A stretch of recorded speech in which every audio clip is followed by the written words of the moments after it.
कौन देवता और कौन दानव। दीति और अदिति दो बहन थी। दीति सालों से तपस्या कर रही थी। उसका एक सपना था, ऐसा पुत्र हो जो देवताओं को भी झुका दे। कई वर्षों की साधना के बाद उसने एक बालक को जन्म दिया, जिसके अंग वज्र के समान कठोर थे। इसीलिए उसका नाम रखा गया वज्रांग। शक्तिशाली तो वो था ही, उतना ही सरल भी था। दीति ने उसे एक अलग ही दिशा दी। बचपन से उसके कानों में बस यही डाला कि देवता हमारे शत्रु हैं, उनसे बदला लेना है। और माँ के लिए वज्रांग ने खुद को उसी राह पर डाल दिया। वो देवताओं को परास्त करता चला गया, एक एक करके सभी को हरा दिया। बट उसने कभी किसी का वध नहीं किया, क्योंकि उसके भीतर कुछ था, एक आवाज या एक रोशनी जो उसे कहती थी ये सही नहीं है। ये सब देख विचलित हुए ब्रह्मदेव उसी समय प्रकट हुए।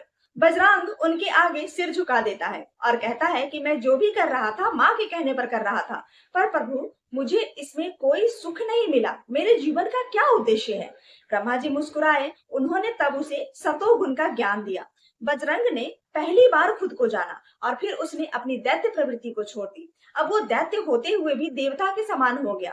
पर कहानी यहीं पर खत्म नहीं होती।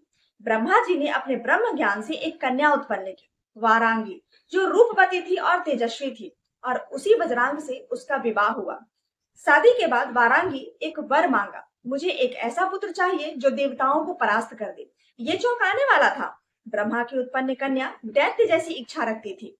और फिर उन्हीं दोनों से जन्मा एक पुत्र, तारकासुर, एक ऐसा असुर जिसने पूरे स्वर्ग को संकट में डाल दिया। तो इस कहानी का मतलब हमें यही समझ में आता है कि हम जन्म से नहीं, अपने विवेक से तय करते हैं कि हम क्या बनेंगे। दैत्य कुल में जन्मा बजरंग देवताओं जैसा बन सकता है और ब्रह्मा की संतान वारांगी दानव प्रवृत्ति धारण कर सकती है। अब आपके लिए एक सवाल, तारकासुर का वध किसने किया था? हमें कमेंट में जरूर बताइएगा। इस एपिसोड में बस इतना ही। हरिओम तत्सत।